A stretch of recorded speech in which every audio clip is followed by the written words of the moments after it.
Grazas, señor presidente, señor ministro.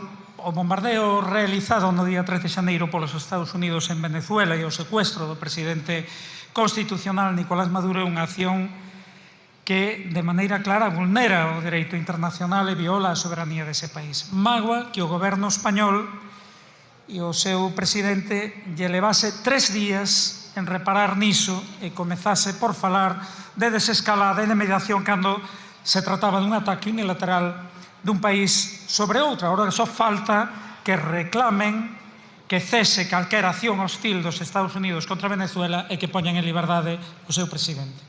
É unha actuación, en todo caso, que responde exclusivamente aos intereses económicos, xeopolíticos e estratégicos dos Estados Unidos, que tenta a toda custa conter o seu declive inevitable, especialmente a evidente perda de hexemonía e exclusividade do dólar como moeda dos intercambios económicos internacionais. Por iso, non vai ficar aí. Reactiva formalmente a doutrina Monroe e ameaza outros países de América Latina como Colombia, Cuba ou México e vai máis alén, como sabemos, a perspectiva e o control do Oriente Medio en colaboración co seu aliado, o Estado criminal de Israel e aínda de Groenlandia, territorio dun Estado membro da Unión Europea. Fora das lecturas simplistas e infelizmente habituais, Trump non é un louco imprevisível, non. É a expresión actual do vello imperialismo norteamericano, iso sí, cunha diferenza, xa non ocultan con retórica de defensa da democracia os verdadeiros intereses de control de países e de recursos. E para iso non se importa con pisotear o dereito internacional convertido xa, digámoslo claramente, en papel hixiénico para uso particular de Trump e da plutocracia americana. Por iso resulta máis que patética a posición seguidista da dereita e da ultradereita española. Fica claro que o señor Feijóo xa non conta con chegar a ser presidente do goberno español, porque senón a perspectiva de poder ser secuestrado por unha potencia estranxeira daríalle arrepío en vez de lle provocar entusiasmo.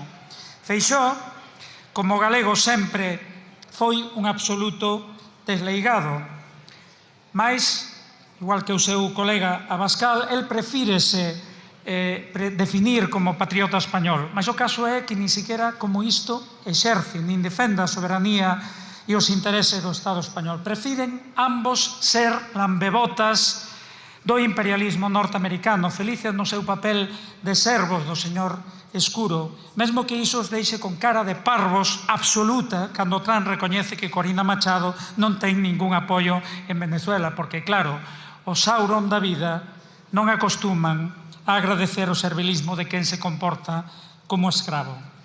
Xa sei que non son os únicos, aínda que sexan os piores. Resulta chocante que a primeira ministra de Dinamarca, Mette Frederiksen, e o secretario xeral da OTAN, Mark Rutte, falen nestes días da preocupación que sei que lles produce a ameaza de Rusia e da China no Ártico. Sorprende menos de Rutte, que xa se ten acreditado de maneira vergoñosa o seu servilismo co verdadeiro xefe da OTAN.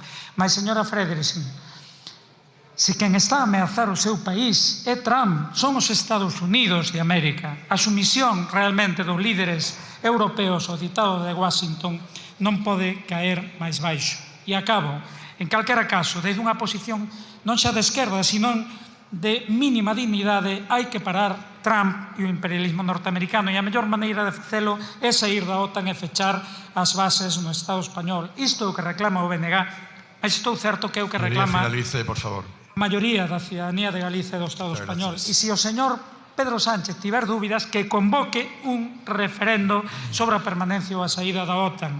Iso sería o digno e o democrático. Moito obrigado. Tiene la palabra la señora Valido García.